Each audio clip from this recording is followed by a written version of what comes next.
So this is another chapter in the ongoing Paramount merger and acquisition drama. This is not necessarily a huge development, but this is just a little bit more insight into what's going on. So I'm going to briefly summarize this. I've done a gajillion videos about this. You can find them on my channel. I literally have a whole playlist for Paramount-related videos.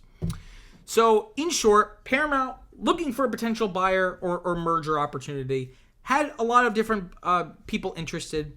The one that Sherry Redstone, who's the, basically owns all of Paramount through her company, National Amusements, was really into the idea of merging with Skydance Media, David Ellison's company, primarily because it would keep the media empire together, and also she would get a enhanced premium on her shares. Shareholders are not super happy about that, and Apollo Management Group, Apollo Global Management, along with Sony, have now made a $26 billion offer for the entirety of Paramount Global, which Redstone would not necessarily be super into, but shareholders would like a lot more. And a big thing that people were talking about was, again, this idea of keeping all of the assets together.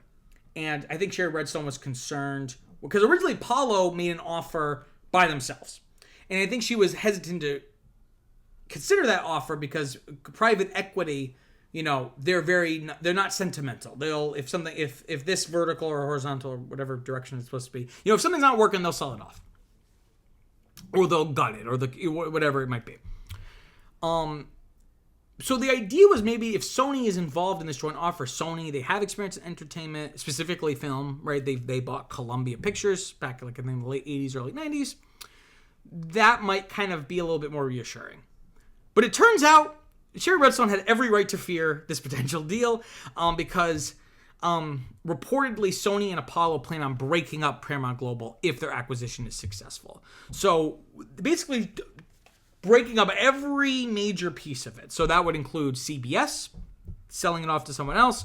This would include their cable channels like MTV and Nickelodeon. So you can see here on screen, SpongeBob would be very sad to be broken up with all of his friends at MTV. Paramount Plus, the streaming service, get rid of it, right? New York Times notes that Sony would want to combine these efforts with another studio. So kind of instead of having their own service, maybe just like making a deal with like a Peacock and just having all Paramount content on Peacock.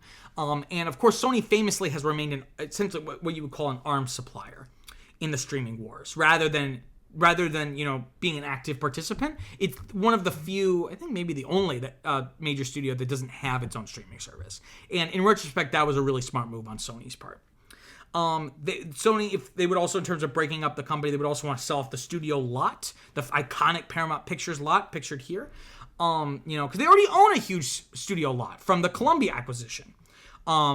This Paramount Studios lot, this is iconic real estate. So, as film productions gear up, or kind of start building back up following now the strikes, and more austerity in Hollywood, as you start to see more and more productions, that's going to be really valuable real estate. So really, what would be retained? So Paramount Pictures would really be the only thing retained. Deadline reports that, unlike with other mergers, right? So if you look at like 20th Century Fox, for example, Disney acquiring that company, they still release films under the successor label of 20th Century Studios. But the output has been significantly reduced, right? So that would be an argument of antitrust where it's like this combination of this has reduced options for consumers in the market, right? But Deadline reports that the output would not be reduced. And the idea would be that along with Paramount Pictures and then Columbia Pictures and all of the film studios and productions and production companies under those umbrellas, if anything, they would not only now have double the output, but then they would scale that up to try to compete with the other streamers. Again, if they were to make a deal with like a Peacock, they could really give them a huge swath of content to give them. But again, this is Sherry Redstone's disaster scenario. This isn't even like, oh, you might lose CBS, you might lose it. This is literally dividing up the entire thing.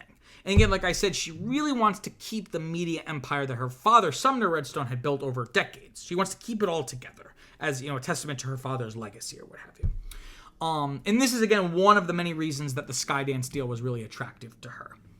And again, like I said before, I'm more than happy to admit when I'm wrong, because usually I'm right. But when I am wrong, I'll admit it. And I was wrong here. I thought that Sony being involved would increase the likelihood of, Paramount being able to stay intact. Now, I thought Sony's involvement would ensure the company's kind of status quo, at least in the short term. But it seems like this would be this would be an immediate course of action. So could this happen? Does this make the Sony Apollo offer or that potential deal more likely or less likely? Overall, I would say this makes this deal less likely, but it's not impossible, right? The New York Times reports that according to an insider that they spoke to, that it, quote, wouldn't necessarily be a deal breaker if the offer was compelling, end quote. To which I ask, what would make the deal compelling? Is it more money? Is it higher premiums for Sherry Redstone? Is it like what would need to change about this offer to make it compelling, quote unquote compelling, the way that this person is talking about? So again, it's really interesting. Again, as a person and as a consumer, I'm generally against like huge mergers and acquisitions like this. But if I was just from a purely business perspective, the Sony Apollo deal seems like the best bet. That, the Paramount brand isn't necessarily helped by having all of these other assets like MTV, Nickelodeon, and CBS and Paramount Plus. So I think it would be the thing that it would keep Paramount lean. And again, the output from just Paramount would increase because Sony really wants to level up the output, their just general film output, right? So it seems like the only person that this deal would really hurt is Sherry Redstone in her pride. But so if I was a businessman or if I was actually involved, I would say this is the deal. This is the deal to take. But I'm not an insider. So, take all of this for what you will.